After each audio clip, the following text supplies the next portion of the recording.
Hi Pisces! This is Pisces Hub. Welcome to my channel. So for today's video, gagawa tayo ng reading for Pisces gamit ang ating tarot card. Okay? So alamin natin kung ano yung mga posibleng mangyari for Pisces sa araw na napanood niya. Ito, mga gabay, mensahe ng ating tarot card for Pisces sa araw na ito. Pasensya na kung meron kayong nakikitang dumi sa kamay ko. Kakakulay ko lang po ng buhok. Pasensya na, okay?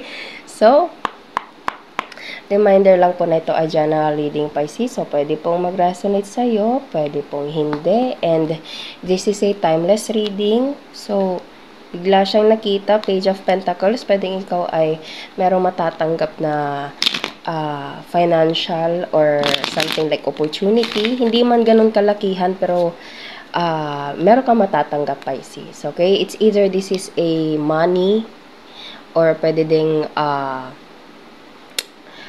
opportunity, offer, pwede pong ganon. Kahit ano po na merong connection sa financial.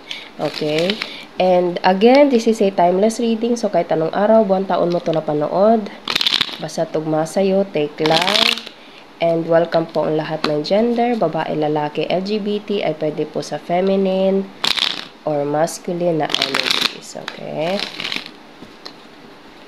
So, alamin natin kung ano mga posibleng mangyari po for Pisces sa araw na ito. The Temperance.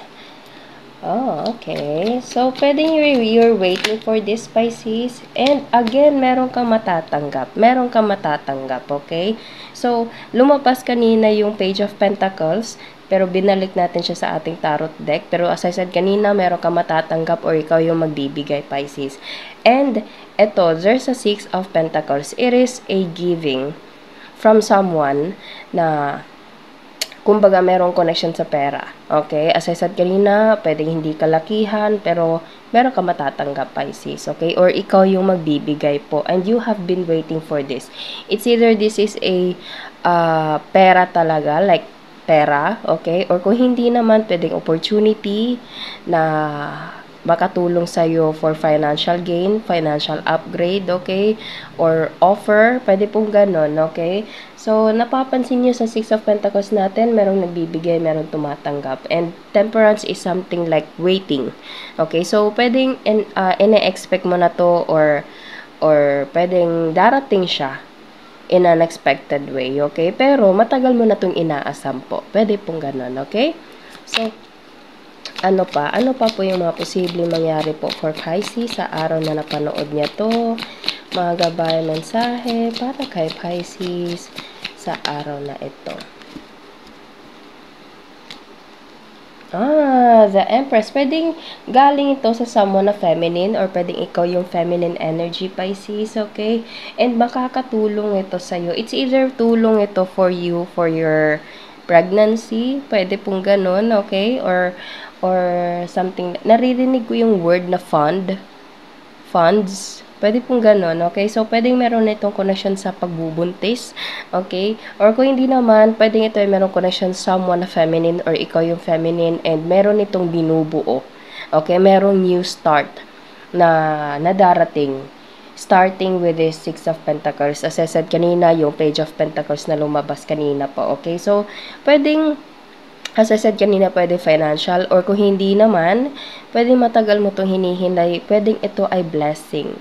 Naririnig ko yung word na pregnancy. Okay? So, pwedeng matagal na kayong nagkukonceive ng asawa mo and ito na yung blessing na darating sa'yo. Again, Pisces, this is a general reading po. So, pwedeng mag-resonate, pwedeng hindi, okay? So, take lang kung kanino mag-resonate. Basta ganun po yung lumalabas po sa ating cards and binabasa ko lang po, okay? So, pwedeng ito yung merong connection sa pregnancy or kung hindi naman, as I said kanina, merong connection sa pera na lalaki ito siya, parang bubuo. Ito yung starting line for this, the Empress right here. Merong binubuo, merong niluluto, merong binibuild na offer, opportunity, trabaho, pwede pong ganon, okay? Basta merong connection sa financial po, financial upgrade, okay?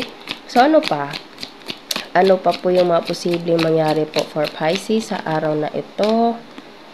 Six of Wands and the Ace of Swords. Yes, ang dala nito, Pisces, is something like victory, something like winning, okay? Kung ano man itong dala ng Six of Pentacles na nandito na matagal mong hinihintay, ano, ito ay magdadala sa'yo ng, kumbaga, fulfillment with this Six of Wands, okay? And meron kang big decision na gagawin, Pisces, or ito yung major aspects in your life, okay? One of the major with this Ace of Swords right here. Ace of Swords is something na parang more on thinking, okay, more on strategy, okay, pwede pong ganon. So, pwedeng you're dealing with the people na, pwedeng ito ay company, pwedeng doon ka magtatrabaho, or pwedeng magbubuo ka ng negosyo, okay, or pwedeng isa ka sa mga parang investor doon, pwede pong ganun, kahit ano po, na kumbaga meron kang deal, you're dealing, there's someone and there is someone, okay, magka ibang tao and magko-connect silang dalawa po, okay, so, pwedeng sa pera, pwedeng sa pregnancy, pwedeng sa partnership, okay? And there's an Ace of Swords. Ito yung makakatulong sa'yo for your upgrade in life, Pisces. Whatever aspects in life, financial, love, commitment, okay? Dreams, goals, na kung ano man yung gusto mo. Yung reading natin ngayon is all about receiving to upgrade. Para po siyang ganun po. Okay? So, maganda siya, Pisces. Maganda siya. Okay? So, kuha tayo ng mga initials, random words, kung sino or ano po yung mga konektado for Pisces para sa araw na ito. Mga gabay mensahe para kay Pisces sa araw na ito. There's Sent, and then there's 6. Ano pa? E. Pwedeng initials mo yan, Pisces. Pwede pong hindi. Take lang. Okay? So, ano pa? There's a moonlight. Dimples. 1. There's a 61 or 16 or 61. Pwede po. E. Moonlight.